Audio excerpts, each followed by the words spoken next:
বিষয় মূলত চিকিৎসা প্রদান এবং খাবার মেনু, নিয়োগ, ঔষধ, এই 4টা বিষয়ের উপরে আমরা আজকে অভিযান পরিচালনা করেছি।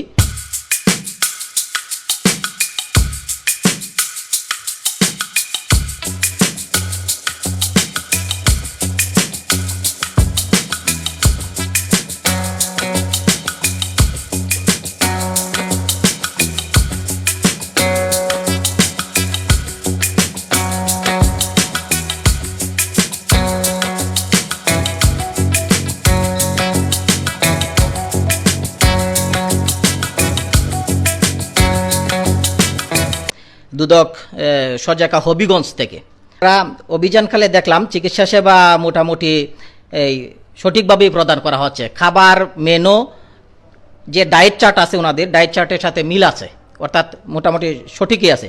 আর একটা সবচেয়ে বড় অভিযোগ ছিল যে নিয়োগ প্রদান, এখানে কোনো ধরনের আউটসোর্সিং বা অভ্যন্তরীণ কোনো নিয়োগই প্রদান করা হয় নাই। একটা আমাদের কাছে নিউজ ছিল যে অভ্যন্তরীণ একটা নিয়োগ প্রদান করা হয়েছে, সেইটাতে বিভিন্ন স্বজনপ্রীতির মাধ্যমে নিয়োগ দেওয়া হয়েছে। আমরা অভিযানকালে ভিতরে এসে বিভিন্ন তথ্য উপাত্ত সংগ্রহ করে দেখলাম এখানে আসলে অভ্যন্তরীণ কোনো নিয়োগ হয় নাই। আসলে নিয়োগের অভিযোগটা সত্য নয়।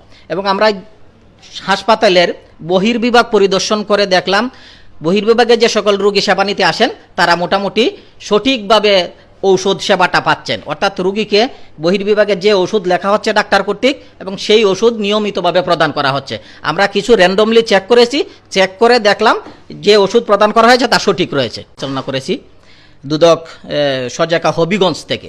আমরা অভিযানকালে দেখলাম চিকিৎসা সেবা মোটামুটি এই সঠিকভাবেই প্রদান করা হচ্ছে। খাবার মেনু যে ডায়েট চার্ট আছে, ওনাদের ডায়েট চার্টের সাথে মিল আছে, অর্থাৎ মোটামুটি সঠিকই আছে।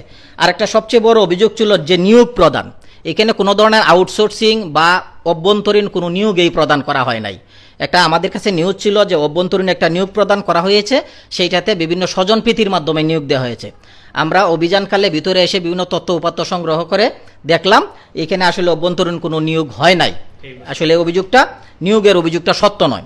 এবং আমরা হাসপাতালের বহির্বিভাগ পরিদর্শন করে দেখলাম বহির্বিভাগে যে সকল রোগী সেবা নিতে আসেন তারা মোটামুটি সঠিকভাবে ঔষধ সেবাটা পাচ্ছেন, অর্থাৎ রোগীকে বহির্বিভাগে যে ওষুধ লেখা হচ্ছে ডাক্তার কর্তৃক এবং সেই ওষুধ নিয়মিতভাবে প্রদান করা হচ্ছে।